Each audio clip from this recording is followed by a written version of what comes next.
I've always been a heavy sleeper, or at least I used to be. Until that night. The night everything changed. It started like any other.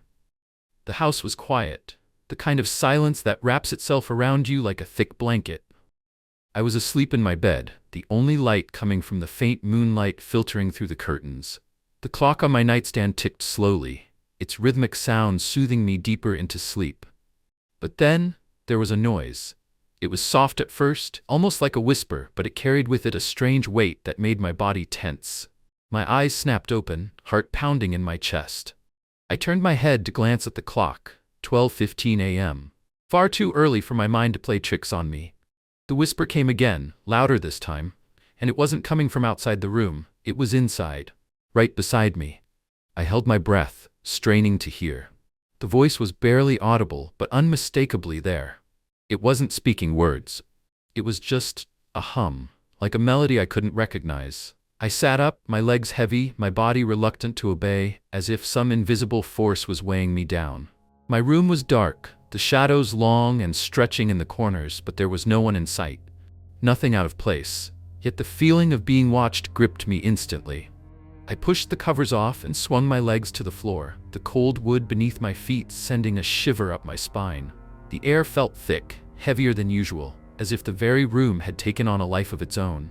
Slowly, I stood, every fiber of my being urging me to stay put, to ignore whatever was out there in the dark. But my curiosity, or maybe my fear, forced me to move.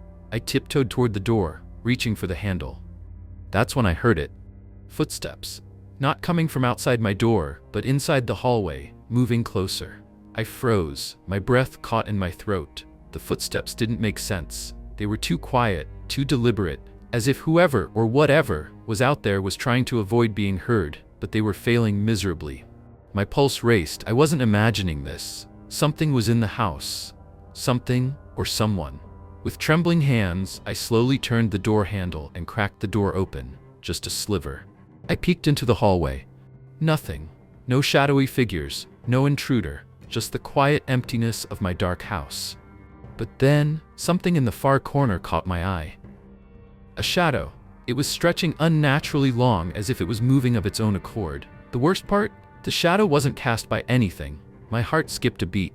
I tried to close the door, but something stopped me. Something invisible. I could feel it pressing against the door, keeping it open just enough for me to see. That's when I heard it again. Closer this time.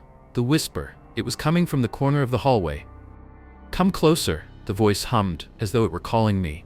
I didn't move. I couldn't move. But in that moment, I knew I wasn't alone. I don't know how long I stood there, frozen in place, but it felt like hours. The air grew colder, and the whispering, soft and insistent, was like a weight on my chest, urging me to do something, to move, to step out into the hallway, where that thing waited in the dark. But I couldn't.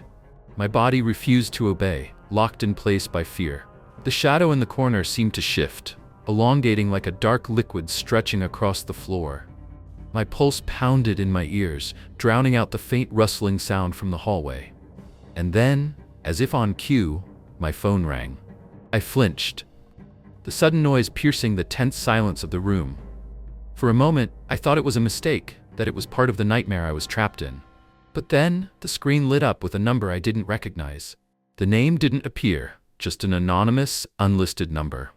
Against all logic, I picked up. My hand moved on its own, as though it were being controlled by something other than me. The phone pressed to my ear. I held my breath, waiting for the voice on the other end. It came quickly. A voice, deep and familiar, but distorted, as if spoken through a filter of static, like the speaker was underwater. "Don't go into the hallway," it said. I froze, the hairs on the back of my neck standing on end. The voice sounded like it belonged to someone I knew, but I couldn't place it.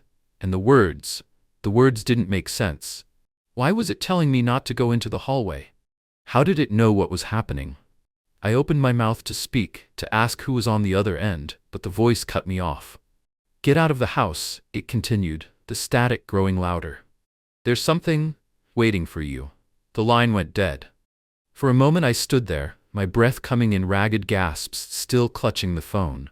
I stared at the blank screen, trying to make sense of what had just happened. The voice, the warning, it didn't feel real, but it was. Something about it stuck with me, gnawing at the edge of my mind. It wasn't just a prank call. It couldn't be. I wanted to call back, but my hand was shaking too badly.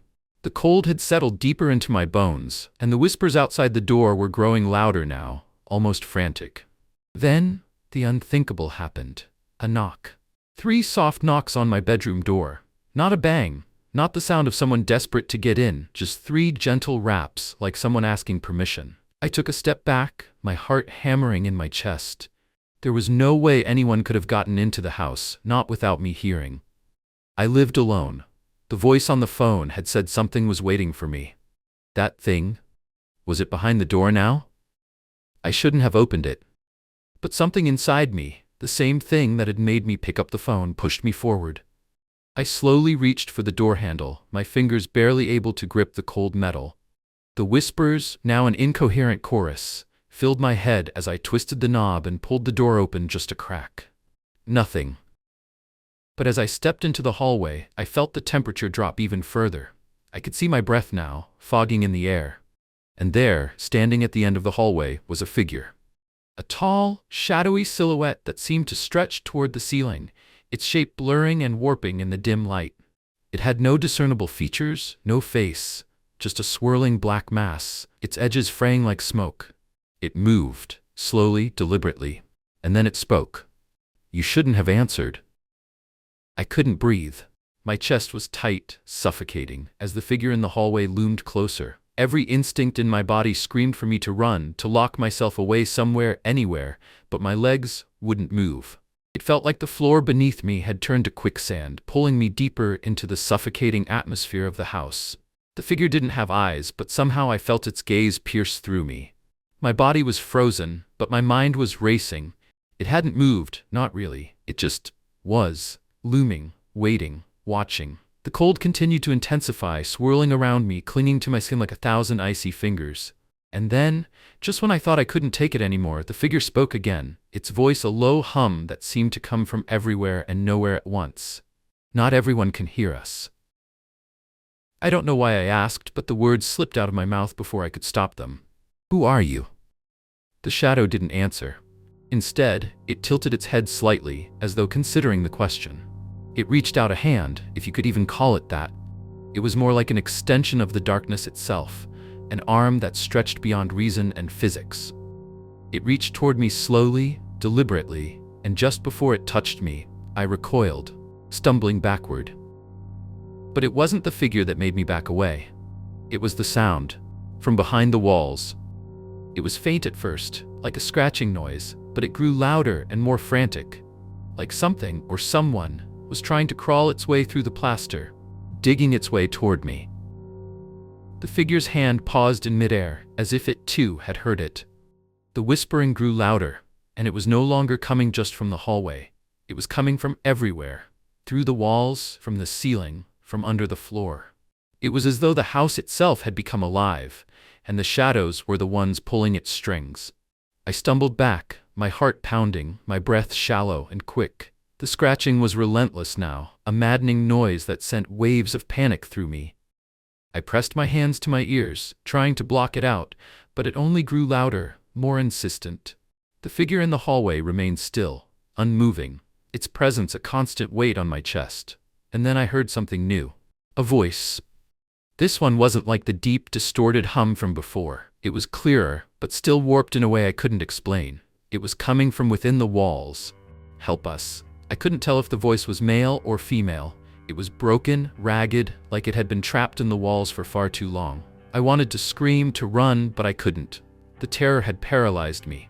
"Please." The pleading voice echoed in my head, a whisper so soft, it almost sounded like it was coming from inside my own mind. I took a step back, my hands shaking. The figure in the hallway had moved, but only slightly. Its shadow stretched farther now, like it was reaching for me, drawing closer in a way that made my blood run cold. The voice from the walls came again, but this time it was different. Distorted, pleading, desperate. "They know you're here." I didn't know who they were, or what was coming for me. But I knew one thing for sure.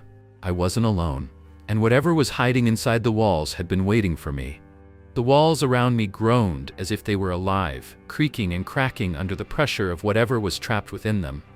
The scratching had stopped, but in its place I could hear something far worse. A low, guttural breathing. It came from behind the plaster, from the shadows that seemed to bleed through the cracks. My breath caught in my throat as I turned toward the hallway. The figure was no longer standing still. It was moving, shifting, its form twisting and stretching unnaturally, like it was being pulled by unseen strings. It didn't walk. It floated, drifting slowly toward me with an eerie grace. I wanted to scream, to run, but my legs refused to obey. The air in the room was thick, heavy, with an almost palpable sense of dread, like the very atmosphere was conspiring against me. The shadow's presence filled the hallway now, stretching from one end to the other, blocking the doorway like a wall of darkness. It was too much to take in all at once, and then it spoke. "You shouldn't have stayed." The words echoed through the house as if the shadows themselves were reverberating with the voice. But it wasn't just one voice, it was multiple voices, overlapping, whispering in a strange, twisted harmony that made my head spin. What? What do you want from me?" I forced the words out, my voice shaking with fear. The shadow paused, its form blurring for a moment before solidifying again. I could feel its gaze, even though it didn't have eyes, and I could sense that it was studying me, trying to figure something out. Then it spoke again, and this time there was something colder, more menacing in its tone. "You were never supposed to see us, but now that you have, there's no turning back." A chill ran down my spine, and I stumbled backward, my hands scrambling for something to hold on to. The air seemed to tighten, pressing in on me, suffocating me. The whispers in the walls were getting louder again, filling my mind with 1,000 voices, all speaking at once, all urging me to understand. But I couldn't. My thoughts were a jumbled mess, each word I tried to form slipping through my fingers like sand. I turned to look at the door to my bedroom, desperate for an escape, but the shadow blocked it, its mass spreading across the frame like a dark veil. And that's when I realized the shadow wasn't alone. There were others. I could hear them now, quiet at first, but growing louder. Soft shuffling, the scraping of something against the floor, and a rustling sound from the corners of the room. My eyes darted from one shadow to another, watching as the darkness seemed to pool together, coalescing into shapes I couldn't fully comprehend. They weren't human, but they were something. Something old, something ancient, something that had been hiding right under my nose. I staggered back, my heart racing as my mind screamed at me to run. The shadows crept toward me from every corner of the room, seeping through the cracks in the walls, pooling under the doorframe, reaching for me with long, tendril-like fingers. "You've seen too much," one of them whispered in a voice that wasn't a voice at all. It was more of a thought, a sensation that burrowed into my mind. "And now you'll never leave." The darkness closed in around me, wrapping itself around my body, my mind, my soul. I felt it inside me now, inside my very bones. I couldn't escape. I couldn't even scream. And then, in the distance, I heard something else. A voice, faint and broken, but somehow familiar. "Help us!" It was the same voice from the walls, but now it was clearer, stronger, desperate. And I realized, with growing horror, that I wasn't the only one trapped here. There were others. People like me, lost in the shadows, their souls bound to this place for eternity. The shadows weren't just creatures from the dark. They were the darkness itself, and it had been living among us all along, feeding on our fear, waiting for the right moment to reveal itself. And now, it had me. Forever. I couldn't move. The shadows had wrapped themselves around me like a suffocating blanket, their cold fingers pressing against my skin, pulling me deeper into their embrace. My breath came in shallow gasps, my body trembling uncontrollably as I struggled to break free. But it was no use. I was trapped in the darkness, and it was getting harder to tell where I ended and where the shadows began. The whispers had stopped, replaced by an eerie silence, a stillness so thick that it felt like the house itself had gone completely lifeless. It was as if everything, every sound, every breath, every heartbeat had been swallowed by the darkness. The only thing I could hear now was the steady pounding of my own heart, each thump echoing in my skull, growing louder and more frantic with every passing second. The figure in the hallway, the one I had seen earlier, was gone. But the shadows were still there, and they were watching me, waiting for something. The air was heavy with their presence, a weight pressing down on my chest, suffocating me, making it harder to breathe. And then I heard it. A whisper. Soft at first, barely audible, but unmistakable. It was coming from somewhere behind me, and I felt the chill of it rush down my spine. My body tensed, every nerve on edge. I turned my head, searching for the source of the sound, but all I saw was the same inky blackness, stretching and moving in unnatural ways. The shadows were alive, crawling toward me, coiling like serpents. "It's time." The voice was clearer now, more distinct. I recognized it, my voice. But it wasn't mine. It was distorted, warped, like an echo from deep within the house, like it had been here longer than I had. I couldn't comprehend what was happening, but I knew one thing. I was no longer in control. The shadows had taken hold of me, and now they were inside me, their presence wrapping itself around my thoughts, twisting them, bending them to their will. I could feel them moving inside my mind, infecting it, pushing it further into the abyss. "You shouldn't have stayed," the voice whispered again. Only this time, it wasn't a warning. It was a statement, an inevitable truth. The shadows had already claimed me, and there was no escaping. The walls of the house seemed to pulse, thrum with a low, ominous hum, as though the entire structure was alive, breathing in sync with the shadows. It was as if the house itself was feeding off the fear, growing stronger with each passing moment. The lights flickered overhead, casting long, erratic shadows across the room, twisting and contorting into shapes that didn't belong.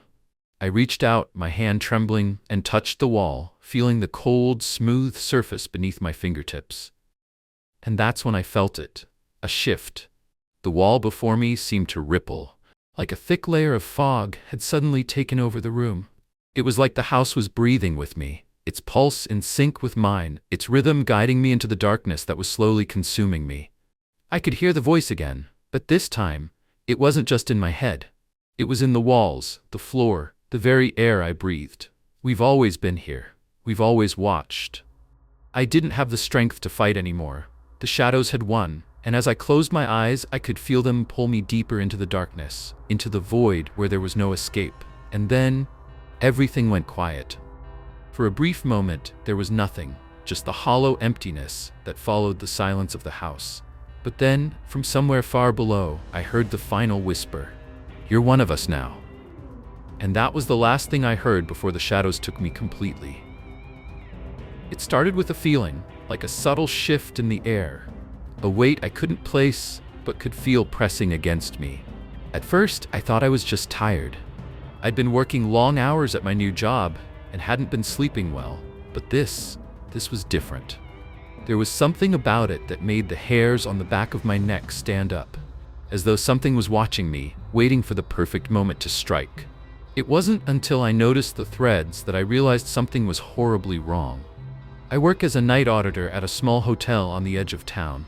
It's a quiet place, not much to it, just a few rooms and a reception desk that looks like it belongs in a rundown diner. Most of the time, I'm alone, just me and the late-night silence broken only by the occasional guest coming or going. It's usually peaceful, if not a little boring. But that night, it wasn't quiet. I first noticed the threads when I was behind the front desk, flipping through some old reservation paperwork. The air felt heavier than usual, like the space was thicker, more charged. Then, out of the corner of my eye, I saw them. Thin, almost invisible threads crisscrossing the room.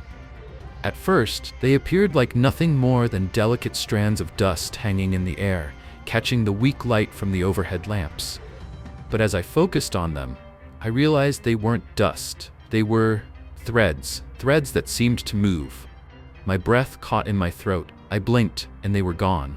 Just like that, I sat still for a moment, trying to convince myself that I had imagined it. Maybe it was the dim lighting playing tricks on me. I looked around the room again, the feeling of being watched growing stronger, but everything seemed normal, nothing out of place. Just the hotel lobby, the stale air, and the faint buzz of the fluorescent lights. But when I turned back to the desk, I saw more of them. They were stretching across the room, too thin to see unless you were looking for them. But once you noticed them, they were everywhere. Lining the edges of the walls, draping down from the ceiling like spider webs. winding around the furniture. Some of them seemed to pulse, like they were alive, throbbing in the dim light. I swallowed hard and stood up from behind the desk, my legs shaky. I needed to get out of the lobby, to take a breath and calm myself, but something told me I couldn't. These threads were everywhere, and they felt wrong, like they were connecting something or someone to me. I reached out a hand, almost against my will, and tried to touch one. The second my fingers brushed against it, I felt an immediate pull, like something was trying to drag me in, to tether me to it. I jerked my hand back, heart racing, and took a step away from the desk. The threads didn't move, they didn't react, but I could feel them, all around me. They were waiting. That's when I heard the sound. It was faint at first, like a low hum, almost imperceptible, but growing steadily louder. It wasn't the sound of the building creaking or the pipes groaning. No, this was something different. It was almost like a whisper, a voice, but muffled, as if it were coming from far below or from beyond the walls. The hum intensified, and I felt a presence in the room with me. I turned slowly, my eyes scanning the dark corners, the shadows that hung just beyond the reach of the light. That's when I saw it. A shape, barely visible, standing in the far corner of the room. A silhouette, no features, just a dark mass that seemed to blend into the shadows. My pulse hammered in my ears as the whisper grew louder, clearer. "Come closer," it said. I didn't want to move. I wanted to run, to leave, but my body wouldn't obey. Instead, I found myself taking a slow step forward, my legs trembling, my mind screaming at me to stop. The threads seemed to stretch in response, shifting and pulsing in a way that made my stomach churn. And then, as I reached the corner, I saw it in full. The creature. It wasn't just a shadow. It was something far worse, something I couldn't even begin to describe. Its shape was distorted, amorphous, like it was made from the very darkness around it. And the threads, those invisible lines, were attached to it, pulling it, controlling it, and now, those threads were moving toward me. "Come closer," the voice whispered again. And I realized too late that it wasn't just asking, it was commanding me. The creature stepped forward, its form shifting, its shadow growing darker, and the threads, now visible in the pale light, pulled tighter and tighter around me. The room seemed to close in. And I understood then. Those threads weren't just in the room. They were in my mind. They were weaving themselves into my thoughts, controlling me, drawing me into their web. And I was helpless to stop it. I don't know how much time passed before I snapped out of the trance, but when I came to, I was standing at the edge of the hotel lobby, staring at the front door. The creature in the corner was gone. The threads were no longer pulsing in the air, and everything seemed too quiet. But I could still feel it. That pull. It was like the threads were still there, tugging at my consciousness, wrapping themselves around my thoughts, whispering to me in the silence. I shook my head, trying to clear the fog in my mind, but it didn't work. The feeling of being watched didn't go away. In fact, it was stronger now. I could almost feel the weight of invisible eyes on me, like the building itself was staring. I walked back to the front desk, my heart hammering in my chest. The strange pull from the threads still lingered, and I couldn't shake the feeling that something was coming, something much worse than I could imagine. The front door was locked, but it felt like it didn't matter. Whatever was inside, those creatures, those threads, didn't need a door to reach me. I needed to tell someone. I needed help, but who could I trust? I couldn't even explain it to myself. Then the bell over the door jingled, and I froze. I hadn't heard the door open, and yet there was someone standing there now. A man, tall and thin, dressed in a dark, faded suit that looked far too old for this time. His face was gaunt, hollowed out, as if he'd been awake for far too long, and his eyes, those eyes were empty, black voids. He looked right through me, as though he couldn't even see me, but I could see him. He stepped closer, and with each movement the air around me seemed to thicken, the temperature dropping. I felt the familiar pull again, that strange force drawing me in. "Are you the one?" His voice was low, barely a whisper, but it hit me like a punch in the gut. The words were cold, calculated, and I could feel them scrape against my mind, like invisible fingers raking across my thoughts. I tried to speak, but the words wouldn't come. I opened my mouth, but nothing left it. I could only nod unwillingly, because in that moment, I knew I had already been chosen. The man stepped closer still, his figure bending unnaturally, like he wasn't entirely bound by the laws of physics. He was coming from the shadows, emerging from the darkness that had begun to suffocate the room. His breath was shallow, ragged, like someone who hadn't slept in years. "You shouldn't have come here," he murmured, his voice sounding distant and otherworldly. "But now that you have, we'll take what's ours." Before I could respond, before I could even think, the room seemed to warp around me. The shadows deepened, stretching like tendrils, and the air turned heavy, as if it were thick with some visible but suffocating. The lights flickered overhead, casting strange shapes on the walls, and the creature, reached out a long skeletal hand toward me. I stumbled back, heart pounding, my mind screaming for me to run, but I couldn't move. The threads were everywhere now, invisible lines that connected us all, drawing tighter and tighter with every breath I took. Suddenly, a sharp pain shot through my temple, and I gasped in shock. It felt as though something was pulling at my very thoughts, yanking them from me, leaving only emptiness behind. I collapsed to my knees, clutching my head in agony, as the creature loomed over me, its empty eyes fixated on my face. And then I understood. The threads, they weren't just connecting us in space, they were connecting us in time. They were feeding off our memories, our dreams, our lives, and they were taking something far more valuable than I realized. Sleep. The creature wasn't after my body, it was after my mind. It was stealing my sleep, my peace, my very ability to rest. "You'll never dream again," the creature whispered, its breath hot and foul on my ear. "We take it all, the quiet, the peace, your dreams, everything." The pain in my head intensified, and I felt myself slipping. It was as if the threads were pulling me into an abyss, a place where no light, no sleep could ever reach me. I screamed, but it was a sound without voice. The world around me twisted, distorted like a bad dream, and I could feel my consciousness slipping away, leaving only the cold, dark emptiness behind. And then there was nothing. No sound, no light, no time, only a void. For a while I didn't know if I was still alive, but I was aware of the stillness, aware of the creatures, the invisible threads that still connected me to them. I couldn't move, I couldn't think, I couldn't even scream anymore. I was drifting in a place beyond sleep, beyond nightmares, where no dreams could find me. And the worst part? The creatures were still there, in the dark, watching, waiting. They were taking what little was left of me. When I woke up, I wasn't sure if I had actually slept or if I had simply drifted into some kind of dreamless state. It was as if time had stopped altogether. My eyes flickered open to the dim light of the hotel lobby, the faint hum of the overhead lights buzzing softly in the background. But something was different. Something had changed. The air was thick, heavier than before, and it felt wrong, unnaturally still, like the atmosphere itself had become part of the web that was slowly tightening around me. I pushed myself up from the floor, my body sore and aching, but it was more than just physical discomfort. My mind felt foggy, like a veil had been pulled over my thoughts, and no matter how hard I tried to focus, it was impossible to think clearly. My head throbbed, and I could feel the weight of something pressing down on my chest, suffocating me. The threads were gone. At least, I couldn't see them anymore, but I could feel them. Like they were still there, wrapping themselves around my mind, pulling at my thoughts. They were invisible now, and yet somehow more powerful than before. More present. It was like they had become a part of me, woven into the very fabric of my existence.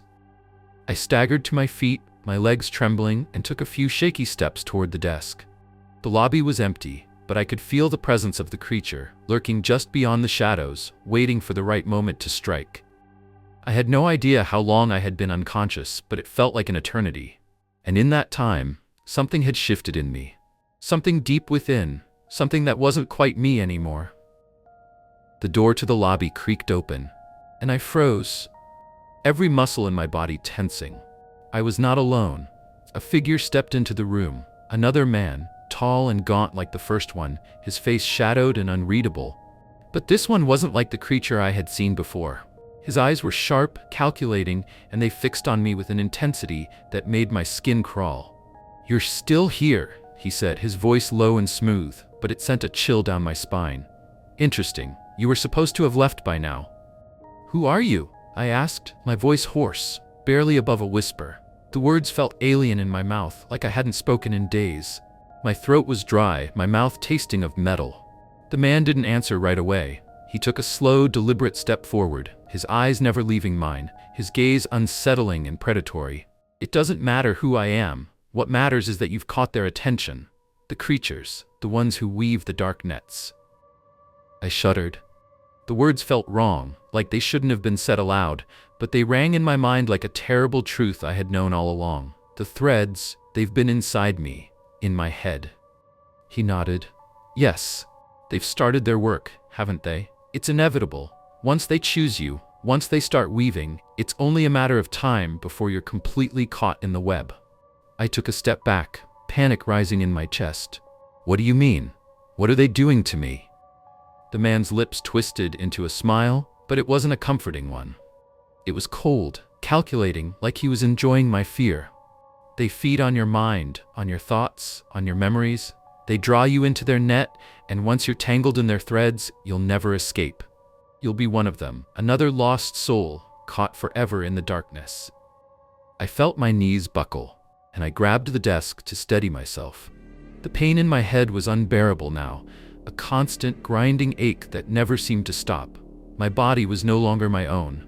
I could feel the threads pulling at me again, slipping into the cracks of my thoughts, tightening around me with every passing second. Who are you? I repeated, my voice barely a whisper. The man watched me for a long time, his gaze calculating, before he finally spoke again, his voice almost gentle. I was once like you, a victim of the creatures, but I got away. I thought I had escaped, but they always find you. Once you've seen them, once they've marked you, there's no running. They'll come for you, and you'll never know when. They're always watching. I took a step back, my breath coming in shallow gasps. What do I do? How do I stop them?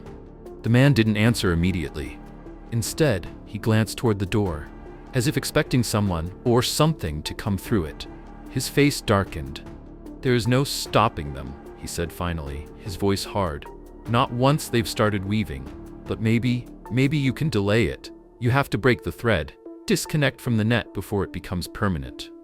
I didn't understand. What thread? What net? The more he spoke, the less sense it made, like I was trying to grasp at something I couldn't touch. Suddenly the room seemed to tilt, and my vision blurred. The edges of my mind were slipping, unraveling. I could feel the creatures, the threads, pulling tighter. It wasn't just my body that was being trapped now, it was my soul. The man stepped forward again, his eyes dark with something close to pity. You're already too far gone. There's nothing left for you to do now. The web has been woven. And as his words echoed in my mind, I felt the final pull, the one that would drag me completely into the dark. I don't know how long I've been here. Days? Hours? Time seems irrelevant now, lost in the haze of confusion and pain that clings to my every thought. I can feel the threads still, those invisible strings that have woven themselves into my mind, my memories, my very soul. They pull me in every direction, constricting, twisting, and tightening with each breath I take. I can no longer tell where I end and the web begins. It's as if I've become a part of it. The man, if you can even call him that, told me once that there was no escaping. I didn't want to believe him. I thought deep down that there had to be a way out, a way to sever the connection. But now, as I sit in the suffocating silence of the hotel lobby, I'm starting to see the truth of his words. I can still hear the faint hum of the threads, even though I can no longer see them. It's a strange sound, almost like a song, but a song with no melody, no harmony. Just a low, unrelenting pulse that reverberates through my chest and into my bones. It's the sound of the web, the creatures, the net they've cast around me. And no matter how hard I try to escape, it's always there. I tried to leave the hotel once. My legs shook as I stumbled to the door, driven by nothing more than the desperate need to escape. But when I reached the threshold, it was as though the threads were holding me back, pulling me away from the door, from the world outside. Couldn't even touch the handle. My hand froze in midair, as if the very act of trying to leave had become an impossibility. The hotel is my prison now. I thought I might be able to sleep, to rest and escape the gnawing presence of the creatures that had claimed me, but sleep is no longer a sanctuary. Every time I close my eyes, I see them. the shadows that have woven themselves into my thoughts, whispering their promises of darkness and despair. I feel them brushing against me like cold fingers running down my spine. Their whispers are louder now, more insistent, and the more I try to block them out, the more they invade my mind. Come closer, they whisper. You're almost one of us. You just have to give in. I know it's futile. I know they've already won. Every passing minute feels like an eternity, and every time I close my eyes, I am pulled deeper into their grasp. I see their faces in the shadows, their eyes wide and empty, watching me change. The threads that bind me are no longer just pulling at my thoughts, they're pulling at my very essence, unraveling the parts of me that made me human. My memories fade, slipping through my fingers like sand. The person I once was, the life I had before this, is becoming a distant, fading dream. I can't remember who I was before all of this. The creatures are taking it all. I've become a vessel for them, a vessel for their web. I can feel their presence everywhere. Even when I'm alone, even when the hotel is silent, they're in the walls, in the air, in the very fabric of the building. And worst of all, they're in me. I've tried to fight it. I've tried to resist the pull, to hold on to whatever scraps of my humanity are left. But it's slipping through my fingers. The more I fight, the more it hurts. The threads dig deeper, and every time I try to cut them, I only end up getting tangled even more. I've tried to scream, but it's like no sound can escape me anymore. The creatures don't need to listen to me. They have me already. I can feel them closing in now, the weight of their presence pressing down on me, suffocating me. I can feel the darkness swirling around me, the threads weaving tighter, more intricate, until there's nothing left but the net, and I am trapped within it.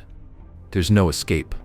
I remember the faces of the people who came before me, the ones who were lost to the web, consumed by the creatures and their endless hunger. They too were once like me, alive, breathing, full of thoughts and dreams. But now they're just shadows, whispers in the dark, forever entangled in the web. And soon, I will be too. I try to reach out, to hold on to something, but it's pointless. The creatures are already there, woven into every part of my being, and with each passing moment, I feel myself slipping further away. I don't know if I'll ever see daylight again. I don't know if there's anyone left to help me. But I do know one thing. I am no longer a person. I am part of the net now, and I will never be free. The web has claimed me, and it will claim anyone who comes after me, forever. I woke up in a cold sweat, gasping for air. My body was trembling, as if I had just run a marathon or fought a battle I couldn't remember. My surroundings were unfamiliar. I wasn't in the hotel lobby anymore. I wasn't even in the same place. I was on the floor of a room, a small, dimly lit space, its walls adorned with peeling wallpaper. The air smelled stale, like old wood and dust. The room had an eerie stillness to it, as though time had stopped. But the most unsettling thing was the feeling that the web, the threads, were still there. I could feel them. They were everywhere, stretching across the walls, hanging from the ceiling, coiling around my thoughts. I tried to move, to stand up, but it was like my body refused to obey. My limbs felt heavy, sluggish, as if I were wading through thick water. I fought the sensation, pushing through the fog that clouded my mind. I had to escape. I had to get out of here. But then I remembered the creature, the threads, the price of escape. I closed my eyes, trying to push the images from my mind, the faces of those who had come before me, the people who had been taken by the web, consumed by the creatures. I saw their empty eyes, their hollow bodies, trapped in the darkness. And I remembered the man, the one who had told me that there was no escape. He had been right, hadn't he? There was no way out once you were chosen. And yet, here I was. I stood up shakily, gripping the edge of a small wooden table to steady myself. I looked around the room, searching for any signs of life. But it was empty. I was alone. But the threads, they were still here. I could feel them tugging at me, pulling at my consciousness, as though they were waiting for me to give in.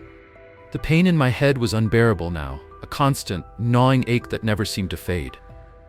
My thoughts were fragmented, scattered like pieces of a broken mirror, and every time I tried to focus, the darkness crept in, clouding my vision. And then I heard it. A whisper. Soft at first, like the rustling of paper. But it grew louder, more distinct. Leave. I froze. The voice wasn't mine, it wasn't anyone's I recognized, but it was there, in the room with me. And it wasn't just a whisper, it was an invitation, a command. Leave before it's too late. I turned around, my heart hammering in my chest. The room was still empty, but the air had grown thicker, colder. It felt like something was waiting just beyond the edge of my vision, like a shadow lurking in the corner. But the voice, it had to be real. It was a warning, and it was telling me to leave. I stepped toward the door, my hands shaking as I reached for the handle. The threads were stronger now, more insistent. They tugged at my limbs, pulling me back, forcing me to hesitate. Every step I took was a battle against the invisible force that held me in place. But I didn't stop. I couldn't stop. The voice was still there, urging me on, promising escape. And for the first time in what felt like forever, I believed it. I believed I could get out. I threw open the door and stumbled into the hallway, my breath coming in ragged gasps. The hallway was dim, the only light coming from flickering sconces along the walls. I moved quickly, my heart pounding in my chest. I didn't know where I was going. I didn't care. I just had to move. But then I felt it. The pull, the suffocating grip of the threads wrapping around my limbs, tightening around my throat. I gasped for air, but the more I tried to fight them, the stronger they became. I could feel them digging into my skin, seeping into my veins, taking hold of my very soul. "No, I can't!" I screamed, but my voice was swallowed by the darkness that surrounded me. The creatures had already begun to claim me again. I was slipping, falling back into the web, and there was nothing I could do to stop it. I was never meant to leave. The hallway twisted before me, warping and shifting, as though the very building itself were alive, a creature made of darkness, woven together by the threads. The walls seemed to close in, and I could feel the shadows moving around me, pressing in on all sides. The threads were everywhere, and I was powerless to escape. I stumbled forward, desperate to find an exit, but it was all in vain. The voice that had guided me was now silent. The promise of escape had been a lie. It had always been a lie. The threads were tightening. The creatures were closing in. I couldn't remember how long I had been running, but it didn't matter anymore. The hotel had become my prison, and I was its latest victim. There was no escaping this place. There was no escaping the web. And then I heard their voices. Low, guttural, as though they were coming from the walls themselves. "You thought you could escape." The creatures were here, their presence filling the room, surrounding me. They were laughing. Laughing at me. "There is no escape. You belong to us now." I collapsed to my knees, the threads pulling tighter until they suffocated every last bit of resistance from my body. And as the darkness swallowed me whole, I realized with horrifying clarity, I was never meant to leave. The price of escape had been too great, and now it was time to pay. I've always been a skeptic when it comes to the supernatural. Ghost stories, urban legends, the kind of tales people share around campfires or late-night gatherings, none of it ever seemed real to me. In my line of work as a geologist, you deal with facts, numbers, and evidence. The Earth speaks in ways that are tangible, measurable, and predictable. Or at least, that's what I thought before everything changed. It started when we were assigned to investigate an old mining shaft deep in the hills. The mine had been abandoned for decades, the tunnels and shafts long since sealed off after a series of accidents that killed dozens of workers. Some locals claimed that it was cursed, that the earth itself had become angry, but I dismissed those stories as superstitious nonsense. The mine had recently been reacquired by a small corporation that wanted to survey the area for potential resources. And we were sent in to take measurements, check for structural integrity, and run some preliminary scans to ensure there were no environmental hazards. It was supposed to be a simple job, a routine investigation. But the moment we set foot in the mine, something felt off. The air inside was thick and heavy, the kind of stale air you'd expect from an abandoned place, but there was something else, something unnatural about it. The silence was oppressive, like the earth was holding its breath. As we descended deeper into the shaft, the sound of our footsteps echoed around us in an almost unnerving way, magnified by the narrow corridors. The faint smell of oil and rust mixed with something else, something earthy, like the smell of wet stone after a storm. We had just passed the first major tunnel intersection when I heard it. At first it was subtle, almost like a distant murmur, a faint rustling sound coming from somewhere deep within the bowels of the mine. I stopped and listened, thinking it was just the wind or perhaps the settling of old beams and rocks. But the noise persisted, growing louder and more distinct as we moved forward. "Did you hear that?" I asked my colleague Sarah, who was walking a few paces ahead. She paused, turning to look at me. "What?" she asked, her voice barely audible over the hum of the equipment. "That noise," I said. "It sounds like a whisper." She frowned, shaking her head. "I don't hear anything." I felt a chill crawl down my spine. The noise wasn't just a whisper, it was almost like a voice that was too faint to make out, but it was unmistakably there. It was as if something was speaking from deep within the earth, calling to us from beneath the stone and rubble. I tried to shake it off. My logical mind told me it was just the acoustics of the mine playing tricks on me. But the longer we walked, the more the sound grew, weaving in and out of my awareness like a ghostly presence. It was as though it was coming from the very walls themselves, an almost rhythmic cadence that matched the pounding of my heart. I've always been a skeptic when it comes to the supernatural. Ghost stories, urban legends, the kind of tales people share around campfires or late-night gatherings, none of it ever seemed real to me. In my line of work as a geologist, you deal with facts, numbers, and evidence. The Earth speaks in ways that are tangible, measurable, and predictable. Or at least, that's what I thought before everything changed. It started when we were assigned to investigate an old mining shaft deep in the hills. The mine had been abandoned for decades, the tunnels and shafts long since sealed off after a series of accidents that killed dozens of workers. Some locals claimed that it was cursed, that the earth itself had become angry, but I dismissed those stories as superstitious nonsense. The mine had recently been reacquired by a small corporation that wanted to survey the area for potential resources, and we were sent in to take measurements, check for structural integrity, and run some preliminary scans to ensure there were no environmental hazards. It was supposed to be a simple job, a routine investigation, but the moment we set foot in the mine, something felt off. The air inside was thick and heavy, the kind of stale air you'd expect from an abandoned place, but there was something else, something unnatural about it. The silence was oppressive, like the earth was holding its breath. As we descended deeper into the shaft, the sound of our footsteps echoed around us in an almost unnerving way, magnified by the narrow corridors.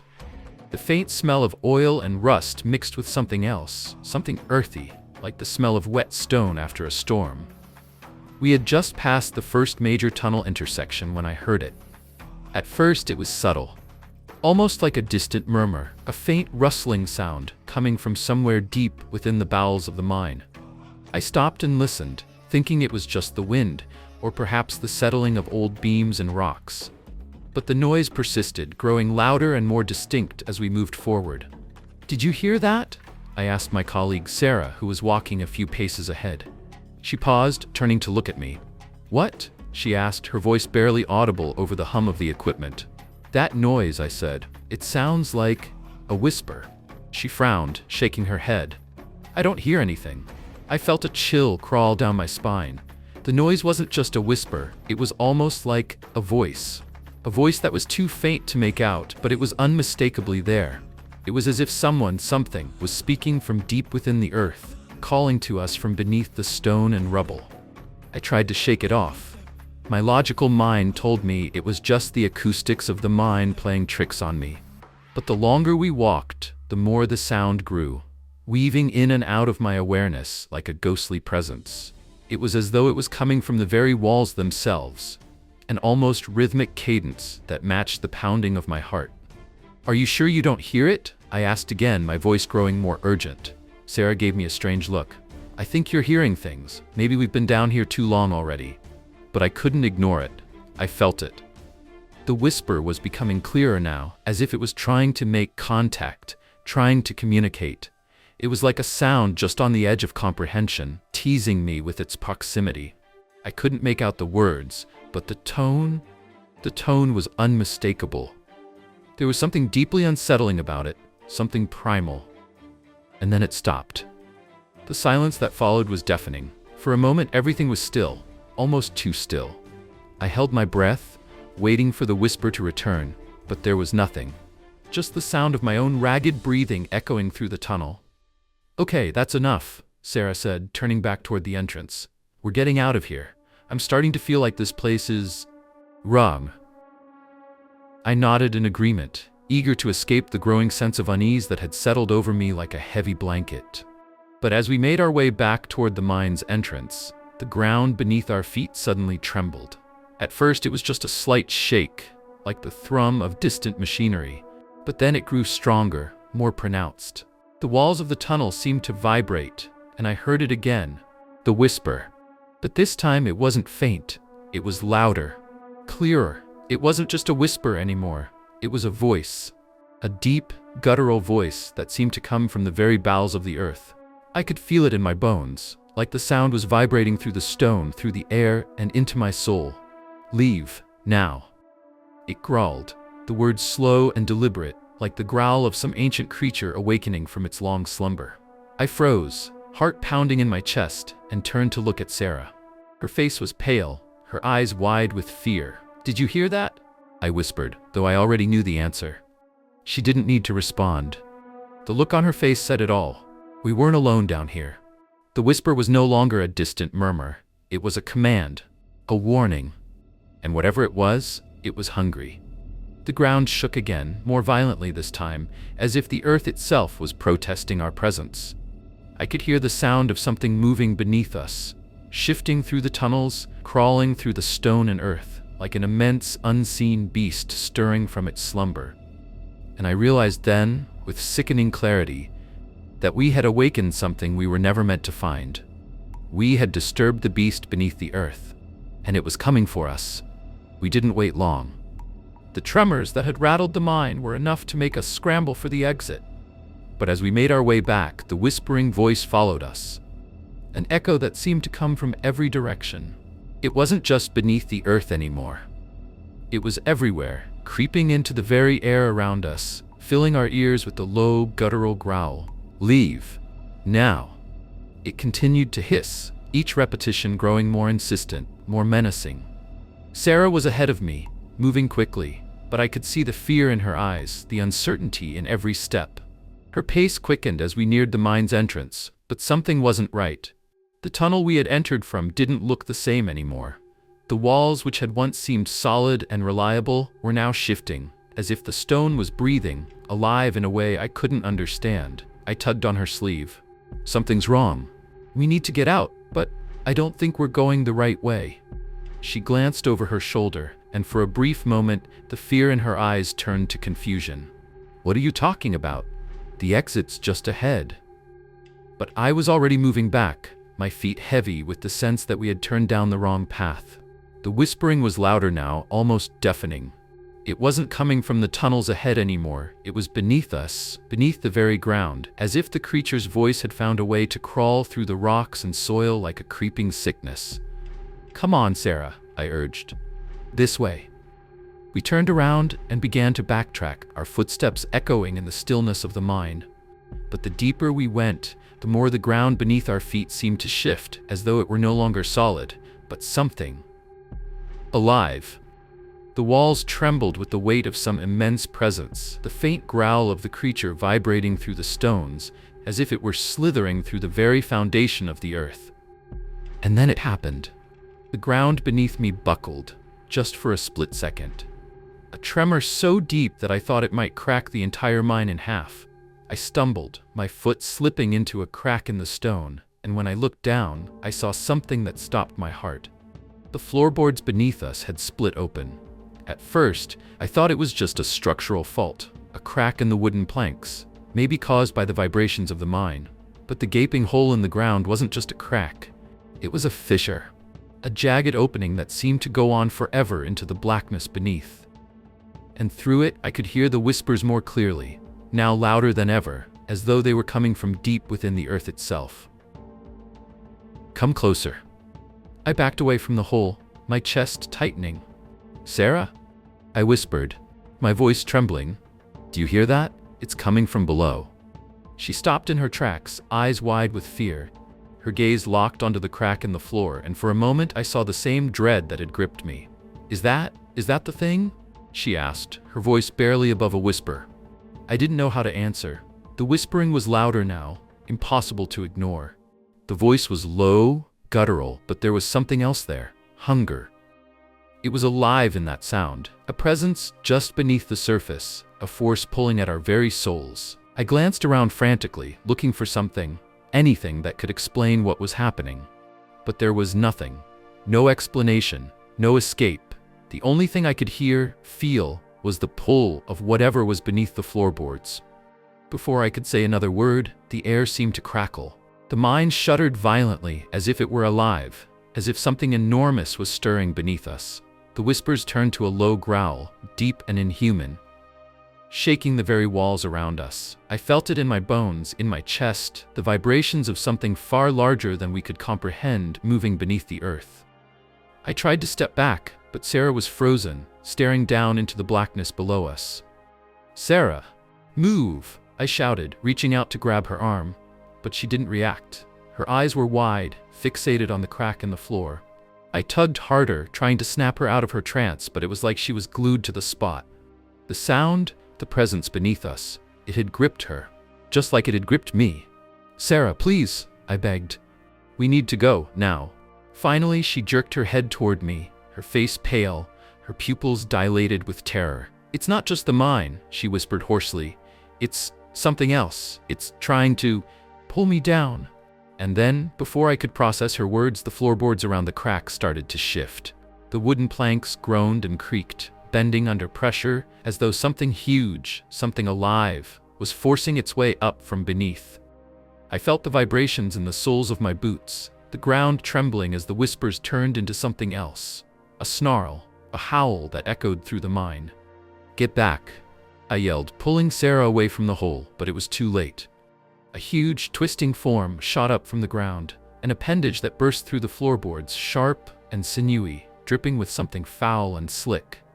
I didn't even have time to react before the creature's presence filled the space around us, its shape almost too dark to define, too vast to comprehend. Its jagged limbs snaked around the edges of the opening, tearing through the mine like a wild animal on the hunt. We ran. But the whispering, the growling, was already in the air, crawling through our skin, burrowing deep into our minds. It wasn't just beneath the floorboards anymore. It was everywhere. We didn't stop running. My legs burned with the effort. My lungs screamed for air, but I couldn't afford to slow down. The creature was right behind us. I could feel it, the oppressive weight of its presence pressing against my back like a shadow that refused to let go. Its voice, that guttural whisper, was no longer just a murmur. It was inside my head now, reverberating through my thoughts, pulling at my sanity. "Come closer." The voice rumbled, deep and vibrating, as though it were coming from the earth itself. I could feel it in my chest, in my very bones. It wasn't a voice I could ignore. It was a command, an order, one that demanded compliance. We reached the end of the tunnel, but the mine seemed to stretch endlessly, the walls narrowing and twisting around us like a maze. The path we had thought would lead to freedom only seemed to pull us deeper into the belly of the beast. The air grew heavier, thicker, the oppressive feeling closing in on us from every angle. "Sarah, we need to get to the surface," I shouted, my voice frantic as we ran, the distant sounds of the creature's movements growing louder. The very ground seemed to be undulating beneath our feet, like it was alive, shifting and undulating with the monster's every movement. But Sarah was still trailing behind, her expression frozen in a mix of fear and confusion. She was hearing it too. The voice, the whispers that slithered into our minds, urging us to stop, to turn around. I can't think straight," she gasped, her voice strained. "It's in my head." I grabbed her arm, forcing her to keep moving. "Focus, Sarah. We have to keep going." The whispers didn't stop. They didn't even waver. They were inside my head now too, growing louder, clearer with every step we took. It was as though the creature's voice had moved into our very thoughts, a dark presence weaving through our minds. "You are mine." The voice rang in my skull, sending a wave of nausea through my body. "Come closer. You belong to me now." I stumbled, my vision blurring as the earth beneath me shook again, a violent tremor that sent both of us sprawling to the ground. The walls of the tunnel rippled, distorting around us like a bad painting. My breath came in ragged gasps, my hands pressed to my ears, but no matter how hard I tried to block it out, the voice only grew stronger. "Don't fight it." I was on my knees now, my body shaking with exhaustion and fear. Sarah was still on the ground beside me, clutching her head, her face pale and covered in a sheen of cold sweat. Her lips were moving, but there was no sound, just the quiet, constant hum of the voice reverberating around us, filling every inch of the mine with its insistent presence. The creature wasn't just in the walls anymore. It was in us. I felt something shift deep within me, a cold sensation that made me want to claw at my skin. The voice, it was too powerful. It was pulling at the very core of who I was, digging into my mind, rooting itself in the darkest corners of my soul. Sarah gasped, her hands going to her throat. "I can't. It's too much," she whispered, barely audible. Her voice cracked, strained under the weight of the whispers that seemed to be pulling her apart. "Sarah, fight it. You have to." I started, but then I saw it. A shadow. A flicker in the darkness ahead of us. At first it was small, just a shifting blur in the farthest corner of my vision. But then it grew, widening, stretching across the walls. A form began to take shape, long and writhing, like something trying to break free from the depths of the earth. The ground beneath us shifted again, the sound of something massive moving, slithering in the dark. The air became thick with the scent of damp earth, of decay. The mine itself seemed to pulse, its very walls breathing in time with the voice. I could hear the creature now, not just in my mind, but with my ears too. Its body moved, its massive limbs dragging through the rock like the sounds of a massive serpent shifting its weight. And then, through the suffocating darkness, I saw its eyes. They were red, glowing red. They pierced through the shadows, locking onto me. The voice became a roar, a cacophony of sound that rattled the bones in my chest. I couldn't move, I couldn't breathe. I was frozen, paralyzed under the weight of those eyes. "You can't escape." The voice boomed in my head, deafening, the growl of a creature that had been waiting for centuries. "I am the hunger beneath the earth, the darkness that thrives in the soil. You will serve me, like all the others before you." I could feel my mind slipping into its grasp, as if I were being drawn into a void where nothing existed but that voice. Those eyes. I was so close to losing myself. I could hear the creature, feel its presence all around me, and the weight of its hunger was unbearable. It was waiting for me to surrender, to give in, to become part of its dark kingdom beneath the earth. But then, something snapped. A surge of adrenaline coursed through my veins, and I broke free from its grip, tearing myself away from the suffocating pull of the creature's presence. I grabbed Sarah's arm, dragging her with me as I stumbled to my feet.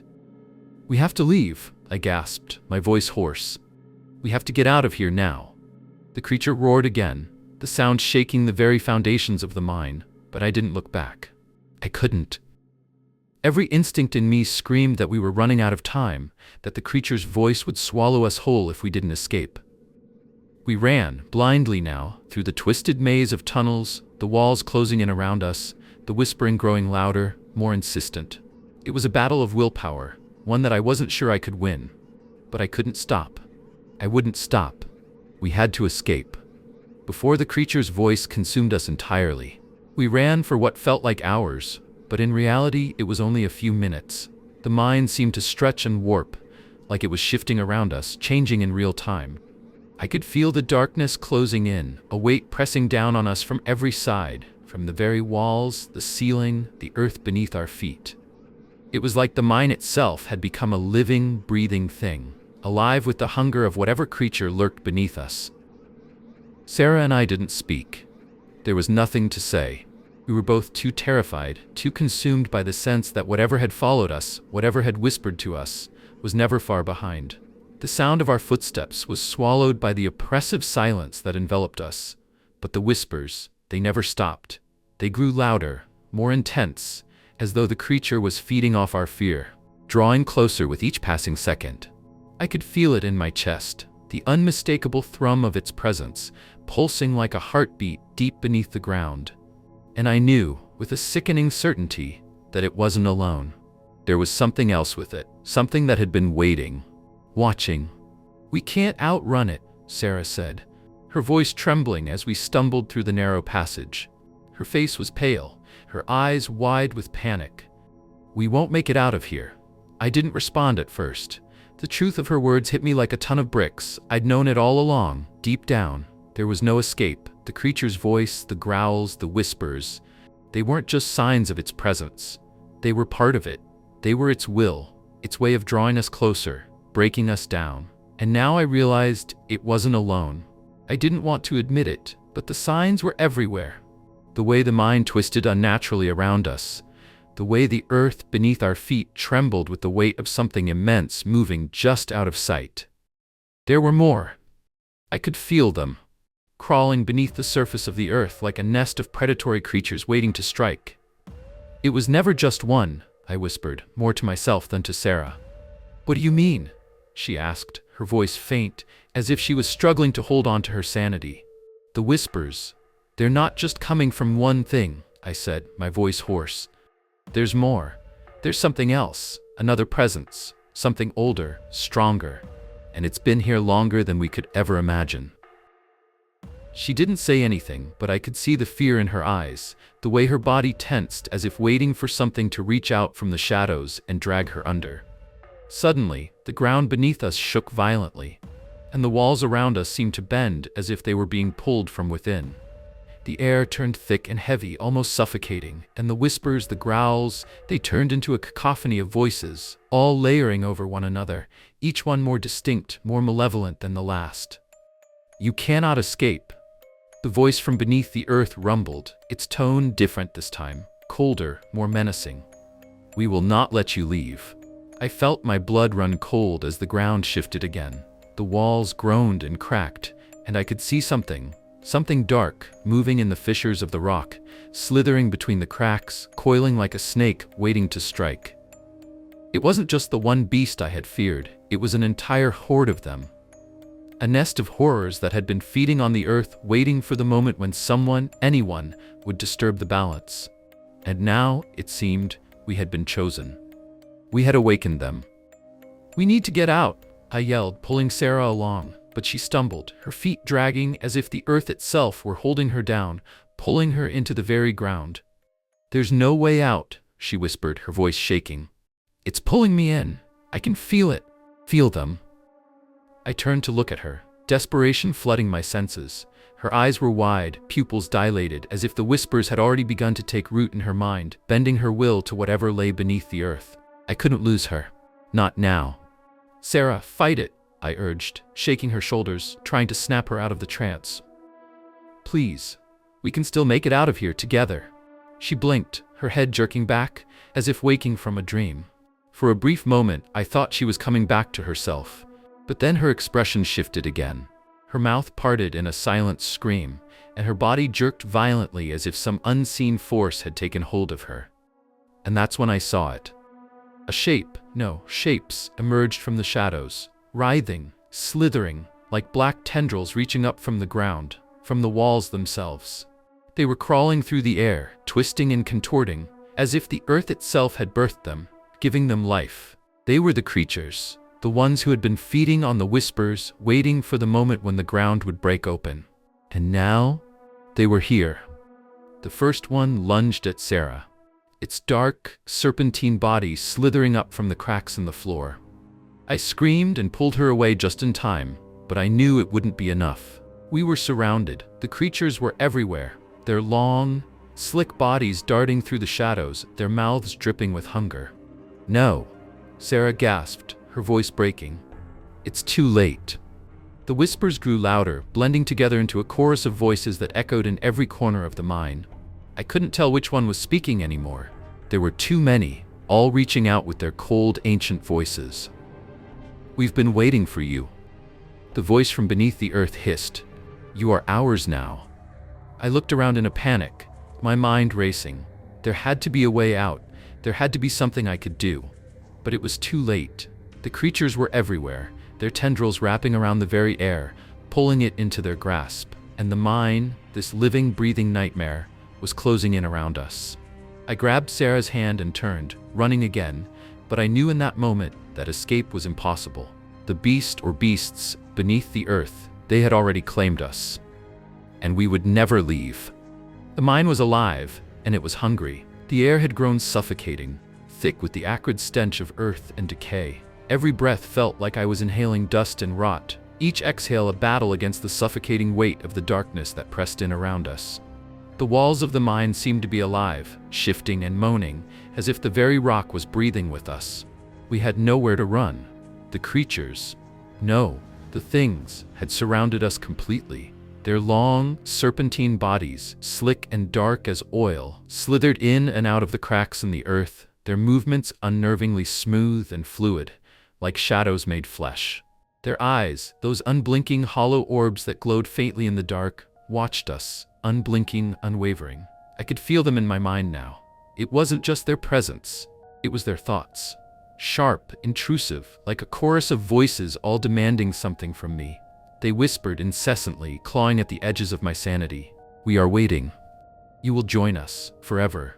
I wasn't sure if it was their voices or my own fear twisting my perception, but I could swear the air around us was vibrating, pulsing, as if the entire mine was some massive, sentient being.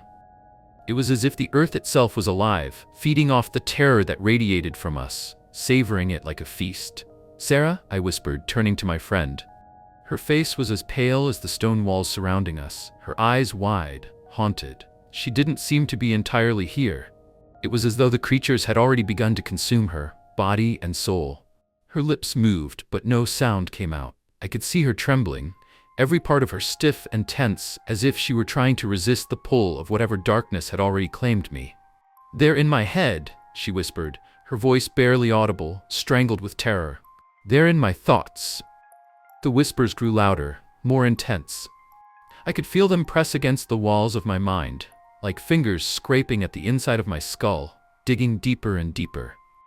It was the creatures, yes, but something more.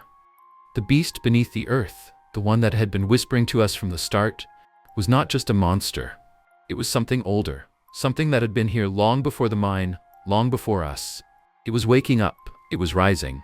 "You will serve me." The voice boomed in my mind, drowning out all other thoughts. "You are the last piece, the final offering." I was no longer sure if the words were real or if they were just a twisted manifestation of the creature's will, but they felt real. The earth beneath my feet trembled again, and I heard a low, guttural rumble from deep within the bowels of the mine. It wasn't just the whispers anymore. It was a roar, a growl.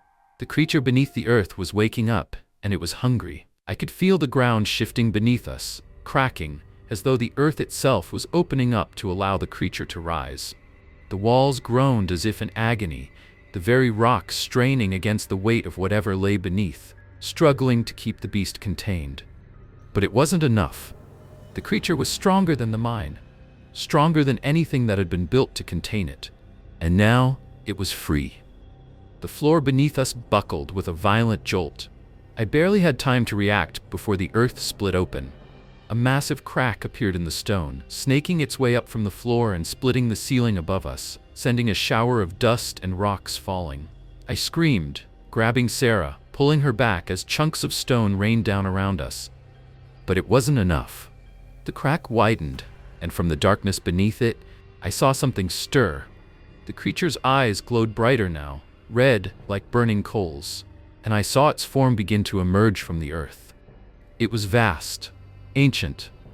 Its body was covered in slick, shadowy tendrils that squirmed and writhed like living ropes, its claws raking the stone, tearing through it as if it were nothing more than paper. Its voice filled the air, reverberating in my bones, a sound like 1,000 screams compressed into a single roar. "You have awakened me, and now you will join me." The ground continued to shake violently. I could see its body, massive, its head the size of a house, and its many tendrils now slithering and writhing in the air like serpents searching for their prey. The mine had become its lair, and we were trapped inside it. My heart hammered in my chest. I tried to move, to run, but my legs wouldn't respond. The fear had paralyzed me. Sarah was trembling beside me, her eyes glazed over as if she were already lost to the creature's influence. I could feel the cold, sticky tendrils of its presence curling around my mind, its whispers seeping into every corner of my thoughts. It was too late. The creature had risen, and we were its prisoners now. There was no escape, no salvation. You cannot hide, the beast's voice rumbled. You will belong to me. Forever. Suddenly, the creature's form surged upward, a wave of blackness and shadows that engulfed everything in its path. I could hear its claws scraping against the earth, its massive body crashing through the mine like a storm, bringing with it an overwhelming sense of power, of destruction. The earth trembled, and the walls collapsed around us, but there was no way to escape the inevitable. Sarah's voice broke through the deafening chaos. No, she screamed, the last remnants of her will resisting, fighting against the pull of the creature. But it was futile. The shadows closed in on us, and the whispers were now all that I could hear, filling every corner of my mind, drowning out all else. And then, as the darkness swallowed me whole, I realized the truth. We hadn't just awakened the beast beneath the earth. We had become part of it. The mine was its cradle. And we, along with everything else, were just another offering to the hunger that had been waiting beneath us for centuries. Stories may end, but the fear remains. Subscribe to uncover more secrets hidden in the darkness. Until we meet again in the world of nightmarish shadows.